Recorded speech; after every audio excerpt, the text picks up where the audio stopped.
Hi అండి, అందరూ ఎలా ఉన్నారు? మేమైతే చాలా బాగున్నామండి. నేనైతే ఇంకా నెక్స్ట్ సాటర్డే సెకండ్ సాటర్డే కదా, ఇంకా అప్పుడైతే పిల్లల్ని తీసుకొని వెంకటేశ్వర స్వామి గుడికి వెళ్ళొచ్చు అనుకున్నానండి. కానీ నేను అసలు ఎక్స్పెక్ట్ చేయలేదండి. మా పిల్లలకైతే ఈ సాటర్డేనే సెలవు ఇచ్చారు. ఇంకా ఈ రోజు అయితే ఉదయాన్నే పిల్లలు లేపి చక్కగా తలస్నానాలు చేపించి వాళ్ళని అయితే గుడికి అయితే రెడీ చేసేసాను.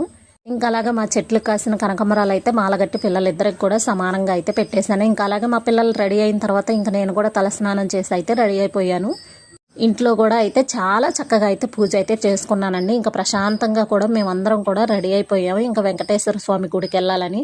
అంతేనండి, మనం ఒకటి అనుకుంటే ఒకటి జరిగిద్ది. ఆయన పిలుపు లేనిదే మనం ఆయన సన్నిధికి వెళ్ళలేం కదా. ఇంకా మాకైతే ఇవాళే వచ్చేసింది ఆ పిలుపు. ఎంతో హ్యాపీగా అయితే మేము సంతోషంగా అయితే వెళ్ళామండి. ఇంకా అక్కడికి వెళ్ళిన తర్వాత అయితే అసలు వెంకటేశ్వర స్వామి గుడిలో భక్తులు అసలు ఎంతమంది ఉన్నారోనండి. ఇంకా పక్కన కూడా కోలాటం అయితే ఎంత చక్కగా వేస్తున్నారోనండి.